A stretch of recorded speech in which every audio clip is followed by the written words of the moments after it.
Гендер деген адамның жаратылысы емес, әрекеті дейді Джудит Батлер. Жыныс физиологиялық, биологиялық категория болса, гендер әлеуметтік мәдени ұғым. Қыздың бәрі нәзік, жігіттің бәрі жау жүрек емес. Бірақ қоғам олардан сондай болуды талап етеді. Адамзаттың ең үлкен аңыздарының бірі нағыз әйел мен нағыз ер жайлы мифтер. Ақ найзасы болмаса, ерді қайдан танырсың дейтін ежелгі тәмсілдің оңы мен солын ажырататын уақыт жеткендей. Киноскопқа қош келдіңіздер. Бүгін біз кинодағы маскулиндік туралы айтамыз. Жер бетіндегі түрлі өркениеттер мен құрлықтарда көп уақыт бойы ер адамның басымдық құрғаны белгілі. Сондықтан фильмдердің көпшілігі ер көзқарасымен түсіріліп, әлемге ер адам көзімен қарады. Маскулиндік деген ер адаммен байланыстырылатын қасиеттер мен мінез-құлықтар жиынтығы. Әдетте олардың қатарында білек күші, қайсарлық, сенімділік, батылдық, бәсекеге қабілеттілік және агрессия, үстемдік, тәуекелшілдік пен ұстамдылық аталады. Дәстүрлі гендерлік түсінікте жаңағы еркек дегеніміз мынандай болу керек, еркек дегеніміз қатал болу керек, еркек дегеніміз жыламау керек деген сияқты түсініктердің нәтижесінде қалыптасқан маскулиндік.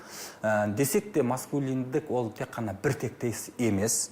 Бірақ қоғамдарда ең көп тараған маскулиндік түрі ол хегемоник маскулиндік немесе токсик маскулиндік, қазақша айтатын болсақ жаңағы улы маскулиндік. Бұл дегеніміз не? Бұл дегеніміз жаңағы қоғамда тек қана ер адамдар билеу керек, ер адамдар алда тұру керек, әйел адамдар жаңағы әйел адамдарды кемсітетін, тек қана ер адамдарды бұл не дейміз ғой, артықшылығы бар екенін алға тартатын көзқарасқа біз токсик маскулиндік дейміз, немесе улы еркектік. Гендер теоретиктері маскулиндік деген қатып қалған әмбебап түсініктер емес, тарихи, әлеуметтік, мәдени контекстке қарай өзгеріп отыратын құрылым деп санайды. Яғни ер мен әйел туралы түсінікті қалай иеміз десек те өз қолымызда. Сондықтан кинодағы маскулиндік туралы түсініктердің жыныстық алалау, зорлық-зомбылық сияқты қауіпті әрекеттерге жетелейтіні мен ерлердің жан саулығына кері әсері талқылануға тиіс тақырып. Зиянды маскулиндіктен арылып, зиялы маскулиндікті көбірек насихаттау уақыт талабы. Мысалы, Қара Қабылан фильміндегі Тшалла қаһарман образын жүректі, мейірімді, жауапкершілікті көсем образымен түйістірген. Ол әйел мен ерді, кәрі мен жасты бірдей бағалай білетін кейіпкер. Жігітте де жігіт бар, азаматы бір бөлек дегенде жанашырлық, мейірім, өзгеге құрмет, эмпатия сияқты қасиеттерді алға тарту маңызды. Яғни ер адамның өзіне және өзгелерге пайдалы, салауатты маскулиндік пен өзі мен өзгелерге зиянды улы маскулиндіктің арасындағы айырмашылық қоғамдық талқыға сұранып тұрған тақырыптар. Мысалы, бәрі барлық жерде бір мезетте фильміндегі Уэймонд үстемдік орнына рахымды, агрессия орнына мейірімді таңдаған жұмсақ маскулиндіктің үлгісі.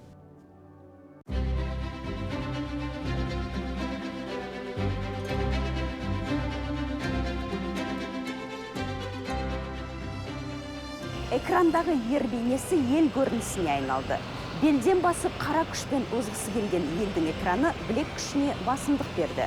Ақылымен, технологиямен озбақ елдің киносы ақылды, айлалы кейіпкерлерге толды. Голливудтың танымал жанрының бірі экшн 80-ші жылдардан бастап экранды бермеді. Оған себеп 1981 жылы Америкада Рональд Рейганның президент болып сайлану еді. Оның Американы қайтадан күшті қыламыз деген ұраны киноэкранды өзгертті.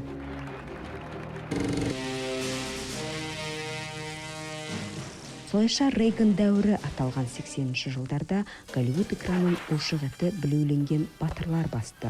Солайша америкалық меннің көрінісі Сталлоненің Рэмбосы сыртқы жаумен соғысты. Уиллистің шағылмайтын жаңғақ полицейі еш қауіптен бұқпастан қылмыскерлер мен террористердің сазайын берді. Мел Гибсон мен Дэнни Гловердің Қапысыз қару фильміндегі полицейлері Америкаға қауіп төндіретіндерді түгел құрықтады. Арнольд Шварценеггер, Стивен Сигал, Чак Норрис сияқты бұлшық етті батырлар Американың символдық бейнесіне айналды. Олардың білек күші мен қажыр қайраты айдай әлемге Американың қуаттылығын танытуға тиіс болатын.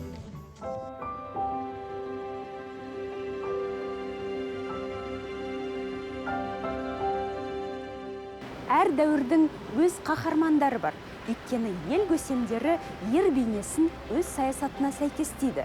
Солайша әр дәуірде маскулиндіктің де, мемлекеттің де жаңа бейнесі қалыптасады. Рейган саясат сахнасынан кеткеннен кейін 90-шы жылдары біртіндеп ақ жағалы кейіпкерлер көбейді. Олар Американың жаңа бейнесін ұсынып, ерлер арасындағы егесті жаңа кеңістікке шығарды. Гленгари Глен Росс фильмі көшедегі қуғын емес, кеңсе алаңындағы бәсекелестік туралы. Ашкөздік жолында достық та, серіктестік те жоқ. Мұндағы кейіпкерлер агрессия, үстемдік, өзгелерді таптау сияқты зиянды улы маскулиндік қасиеттер орта таңдамайтынын, сонымен бірге пұшпаққа шығармайтынын дәлелдеді. Дэвид Финчердің жекпе-жек клубы жаңа дәуірдегі маскулиндіктің кульминациясы болды. Мұнда кеңсе жұмысынан шаршаған баяндаушы Тайлер Дорденмен жолыққанда ерлер әлеміне қадам басты. Фильмнің шешімі алайда қара күш пен зорлыққа құрылған маскулиндік дүниенің түбіне жетіп тынатыны туралы. Финчер туындысы екіұдай әсер қалдырады. Оны маскулиндікті сынау деп те, оны дәріптеу деп те түсінуге болады.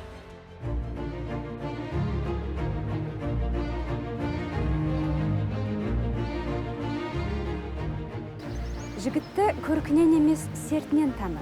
Ер шепте шегінуді білмейді. Ер жігіттің екі сөйлегені, өлгені. Ер адам туралы осындай идеалдар неге қажет болды? Мұның астарында мінсіздікке ұмтылыс жатуы мүмкін. Сондықтан да оқтарымайтын, жау жоламайтын, әлсізге қорған, күштіге тоқтау болатын бейнені торға шығарды.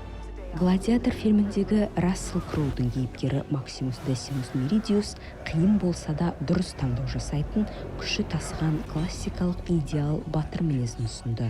Сақиналар әміршісі трилогиясындағы Арагорнда сондай идеал маскулиндіктің үлгісі. Оның батылдығы мен парасаты ғана емес, патша ретінде халықтың мұң-мұқтажын алға қоя алатыны, билікке билік үшін ұмтылмайтыны, жаугершіліктен жауапкершілікті көбірек уайым қылатыны үлгі.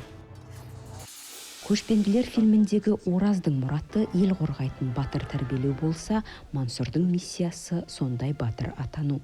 Жаратқанға мінәжат қып, уа тәңірім, досы сүйінетін, дұшпаны күйінетін, маңдайы жарқыраған бір перзентті халқымның несібесіне қашан бересің деп жалбарындым. Сол сәтте сәбидің үңгелаған дауысы құлағыма шалынды. Елім аңсаған оғланның дүниеге жаңа ғана келгенін сонда ұқтым. Идеал маскулиндік ұл мен қыздың бойына қоғамға қызмет ету туралы ой сіңіру үшін қажет ақ, алайда оның құны қандай? Привет, бәбі. Кинода қиындықта қабақ шытпас ерлер нағыз қаһармандар көбіне жалғыз қалады. Оларға қарапайым адами бақыт бұйырмайды. Нағыз ер ел үшін өледі, бірақ жақындар үшін өмір сүре алмайды. Демек, қаһармандық қатардағы адам көтере алмайтын ауыр жүк.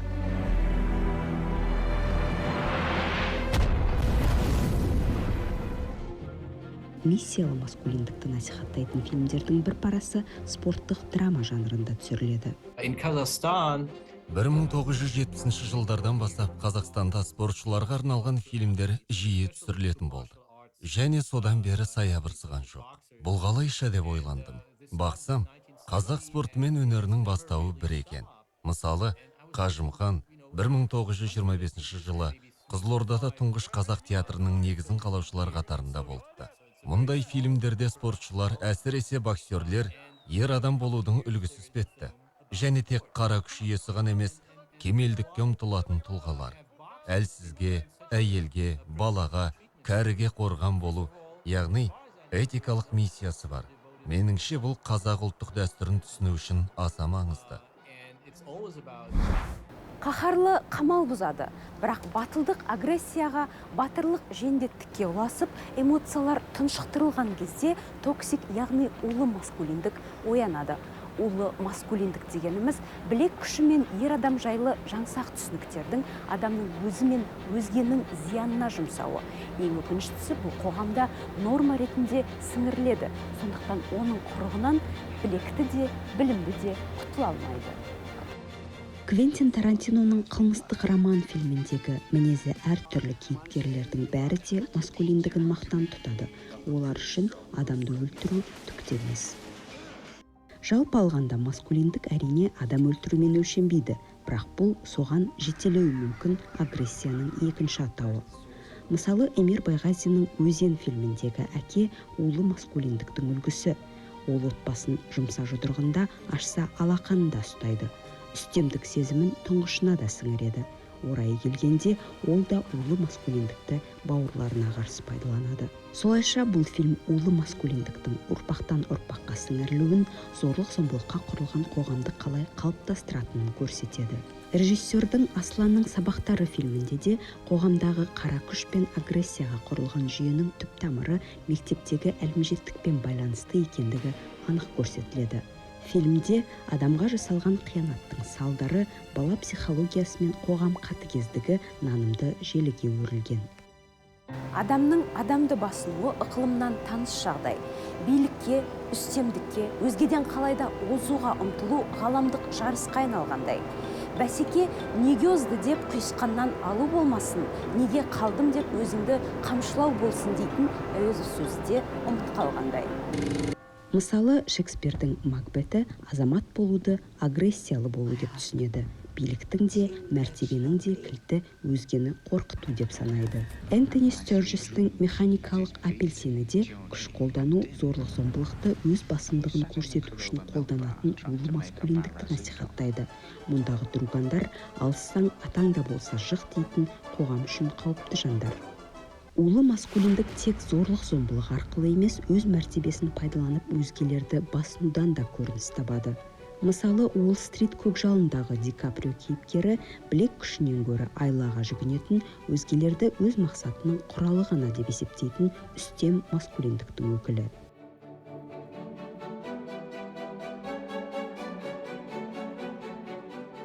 Улы маскулиндіктің тағы бір нышаны әйелдерге үстемдік ету. Әйелге күш көрсету әспеттелмесе де, кинодағы кейіпкерлердің зорлықшыл әрекеттері қоғамдағы улы маскулиндік идеялардың сіңірілуінің салдары. Улы маскулиндік үшін әйел ермен тең жаратылыс емес. Ол объектіге айналады, оны аңсауға немесе құтқаруға болады, бірақ оған өзімен тең серік ретінде құрмет көрсетілмейді. Әйелдің өзіне қалайтыны қызық емес. Мартин Скорсезенің такси жүргізушісі сондай ер адамды көрсетті. Санасы тұманданған Трэвис Бетсидің өзін ұнатпайтынын қабылдай алмайды. Сөйтіп, бейбіт күнде жау табады. Харрисон Фордтың Индиана Джонс және Тағдыр ордасы фильміндегі Уилли Скотт Индиана Джонстан қанша бас тартып, өз жайымен кеткісі келсе де, Инди оны еркінен тыс қайтарып алады. Фильмнің өн бойында Джонс батыл, өжет, тәуекелшіл. Ол қарсы келген кедергіні жеңеді. Солайша нағыз азамат идеалы ретінде ұсынылады. Демек, оның әйелді меншіктеуі де нағыз жігіттіктің бір нышаны ретінде әспеттей сахналанған. Ал бұл қоғам үшін қауіпті. Себебі әйелдің жоқ дегені иә дегені, қарсыласқаны келіскені деген, әйел өзіне не керектігін білмейді деген жаңсақ пікір тудырады. Әйелдің айтқанын тыңдамауға рұқсат береді. Гаухартас фильмі тастан образымен есте қалды. Әнуар Боранбаев маскулиндігі қазақы образ жасады. Оның әйелді екінші орынға ысыратыны да, сезімдерін жасыратын бір тоғалығы да, бәйге атын отбасынан биік қоятыны да қазақ өмірінен алынған мінездер. Сен оның қадірін білмедің. Өзіңе тартқан балаңмын ғой. Егер барлық билік әкенің ғана қолында болса, бүкіл бала таулы әкенің айтқанымен жүрсе, мына дүние өзгеріссіз қалмас беді. Қазақ киносы жыртқыш жемтік қатынасын поэзияға айналдырады. Келін фильмінде мәселен еркек жыртқыш, әйел жемтік. Фильмде мерген дәстүрлі нағыз ер бейнесінің идеалы ретінде көрсетілген. Келіннің мергенмен жолығатын сахнасы да келіннің бағыныштылығын меңзейді. Мерген бөлмеге кіреді, алға жылжиды. Әйел кейін шегінеді. Камера үкіге ауысады. Үкі ақ тышқанды аңдып, оған қарай жақындайды және лезде қармап, шұқып, жұтып қояды. Екі көріністі қатар қою арқылы ерді жыртқыш, әйелді жемтік деп сипаттағанын тану қиын емес. Негізінде өте көп еркектік түрлері бар. Мысалы үшін диалогқа ашық еркектік түрі бар. Сонымен қатар интеграциялық еркектік түрі бар. Жаңағы гендерлік қарым-қатынастарды әлдеқайда интеграцияға ашуға бейім, диалогқа баруға бейім еркектік түрі. Сыпайы еркектік түрі бар, мысалы үшін маскулиндік. Сонымен қатар жаңағы әлдеқайда ашық, әлдеқайда тең көзқараспен қарайтын еркектік түрі бар. Кейбір социолог ғалымдардың зерттеуі бойынша, яғни 80 түрлі маскулиндік түрі бар. Бірақ өкінішке қарай қоғамда көбінесе сол токсик маскулиндік алда тұрады, токсик маскулиндік көптеп дәріптеледі. Бақыт фильміндегі Ерболат Әлқожа кейіпкерінің әйелге деген қатынасы улы маскулиндіктің асқынған түрі. Ол әйелін өзінің мүлігі санайтыны сонша, оның бұдан тыс өмір болуы санасына сыймайды. Әйелі мұның ұрып-соғуына мәңгі шыдап жүруге міндетті деп ойлайды. Атбайдың жекпе-жегі фильміндегі Атбай да улы маскулиндіктің мысалы. Ол агрессиясын игере алмайды, сезімдері жабулы қазан ішінде, ал әйел затын кемсіту қалыпты дағдысы. Заработаю и верну. Как ты зарабатывать собралась? Расскажи, у тебя план есть какой-то? Ты тупой башкой думаешь хотя бы чуть-чуть?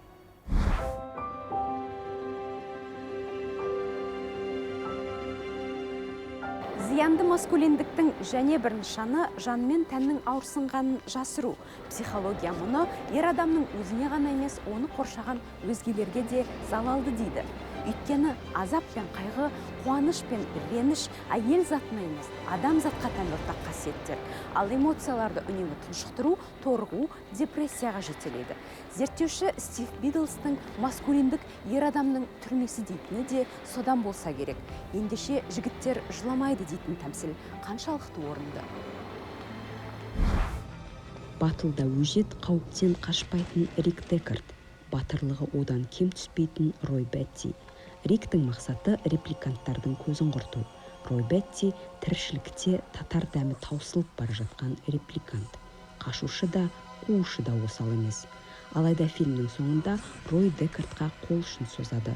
Сол сәтте оның нағыз адамға айналып қойғанын түсінеміз.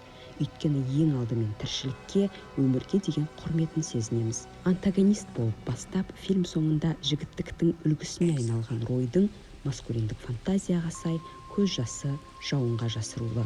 Все эти мгновения затеряются во времени. Как слезы в дожде. Сатыбалды Нарымбетовтың көзімнің қарасы. Әкесін үшәріп әкеткен кішкентай ескен. Қапелімде асылынан ажырап қалған бала көз жасын көрсетпеу үшін тастай суға бетін төсейді. Фильм маскулиндікті насихаттамайды, бірақ ескеннің маскулиндік туралы мифтердің алқауында өсіп келе жатқан бала екендігін көрсетеді. Екі жағдайда да кино тілі жігіттер жыламайды деген мифті поэзияға айналдырады.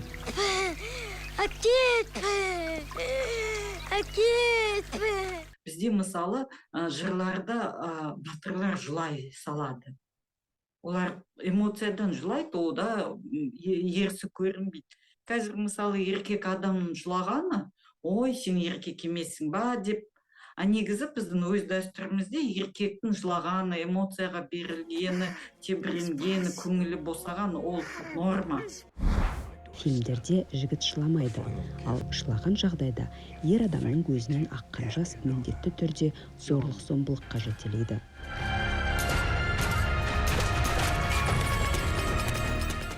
Тарас фильміндегі Асан сондай эмоциясын жасырып, соңында өзін игере алмай қалған абьюзер. Біздің затымыз, біздің нәсіл, түрік нәсіл, ол жауынгер халық. Сонда ол агрессияны билеу, үрей билеу, ол бәрі де осындай затында бар, сосын бірте-бірте қалыптасады нәрселер.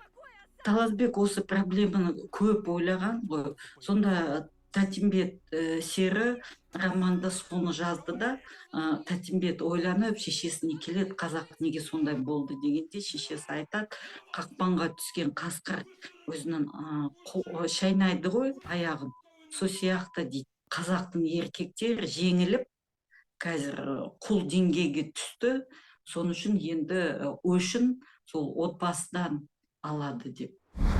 Соғыстан көз ашпаған адамзат мәдениеті біреуді біреу жаныштап қана жетістікке жете алады деген улы маскулиндік идеясына негізделген.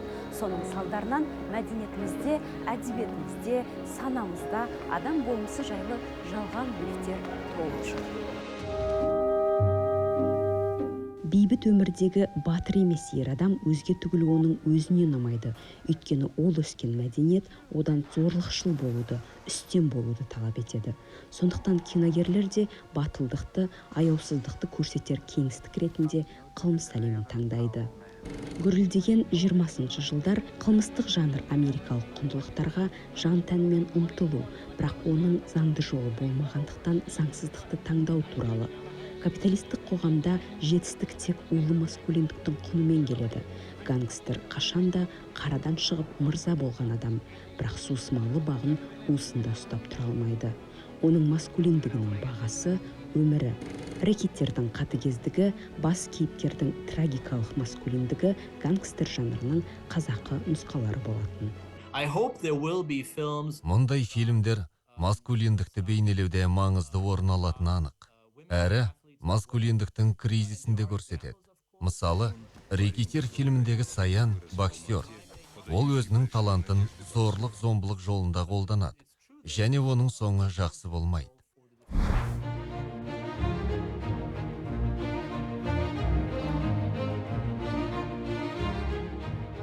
Қазақ киносында ұраншыл маскулиндіктің идеалдарына ұмтыла бермей, оларды сынға алатын режиссерлер де бар.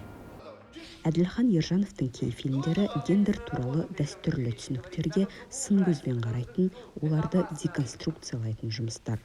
Мәселен, Шабуыл фильмі улы маскулиндіктің орынсыздығын сипаттайды. Фильмдегі кейіпкерлер болмашы нәрсеге дау шығарып, өзінің артықшылығын дәлелдегісі келіп тұрады. Жалған намыс, басынан сөз асырмау, маңызды мәселені жайына қойып, ұсақ-түйекке бола текетіресуді құп көреді. Берік Айтжановтың дене шынықтыру мұғалімі мачо батыр рөлін жамап алған, бірақ онысы жай ғана сыртқы көрініс болып шығады. Помните, я рассказывал, в Омске с бандитами двигался. В общем, ни с кем я там не двигался, на стройке работал. Да я вообще дрался последний раз в 5 классе.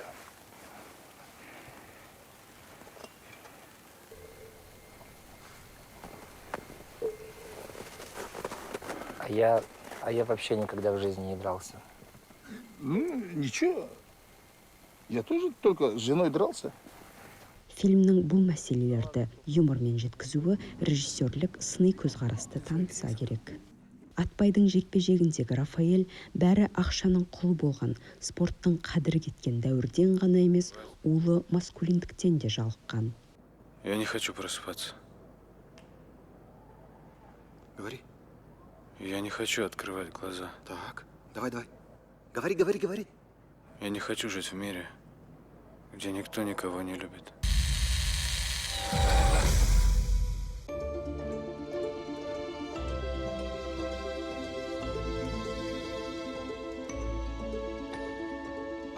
Батырлық білекте емес жүректе. 14-ші сөз былай дейді. Қазақтың жүректі кісі дегені, батыр кісі дегені. Онан басқа жүректің қасиеттерін анықтап біле алмайды. Рақымдылық, мейірбандық бұлар жүрексі. Абайдан асырып айту мүмкін емес. Агрессия мен күшің жеткенді басынуға емес, мейірім мен жанашырлыққа негізделген ерлікті көбірек насихаттайық. Келесі киноскопта кездескенше.